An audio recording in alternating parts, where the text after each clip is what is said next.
সামিউলকে দ্রুত বিয়ে করার কারণ আমি এখন 3 মাসের প্রেগনেন্ট। জানেন কি কেন হঠাৎ করে বিয়ের সিদ্ধান্ত নিয়েছিলেন নওরিন আফরোজ পিয়া আপু? বিয়েতে কিসের এত তাড়া ছিল তার? বিয়ের দুদিন পেরোতে না পেরোতেই নওরিন আফরোজ পিয়ার এই ভিডিওটি প্রকাশ্যে আসে, যেখানে খুব স্পষ্টতই বোঝা যাচ্ছে সে মা হতে চলেছে। আর এজন্যই নাকি তড়িঘড়ি বিয়ের সিদ্ধান্ত নিয়েছিল নওরিন আফরোজ পিয়া আপু। তো ঘটনা কতটুকু সত্য চলুন বিস্তারিত জেনে নেওয়া যাক। সামিউলের সাথে নওরিনের প্রায় 4 বছরের একটা প্রেমের সম্পর্ক ছিল। সামিউল এর আগে যার সাথে প্রেম করত তার সাথে প্রায় 3 বছরের একটা প্রেমের সম্পর্ক ছিল তার। নওরিন আফরোজ পিয়া তার এক ভিডিওতে জানায় সামিউলের সেই প্রেমিকা নাকি অন্য একটা পাইলট ছেলের সাথে পরকীয়া প্রেমে জড়িয়েছিল, আর সে সময় প্রচন্ড কষ্টে সামিউলকে হসপিটালে পর্যন্ত ভর্তি হতে হয়েছিল।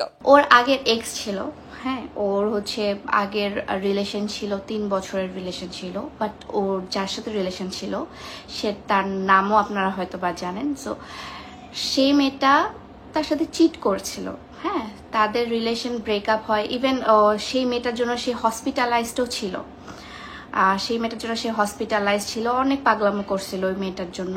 আর ঠিক ওই সময়টাতেই নওরিনের সাথে সামিউলের সম্পর্কটা বন্ধুত্ব থেকে আস্তে আস্তে ভালোবাসার দিকে রূপ নেয়। দীর্ঘ প্রায় 2 বছর তারা প্রেম করেছে। এরপর একটা সময় নিজের ক্যারিয়ারের স্বার্থে বিদেশের মাটিতে পাড়ি জমাতে হয় সামিউলকে। কিন্তু রোজার ঠিক মাঝামাঝি সময়ে সামিউলকে তড়িঘড়ি করে দেশে আসতে হয় নওরিন আফরোজ পিয়ার কথায়।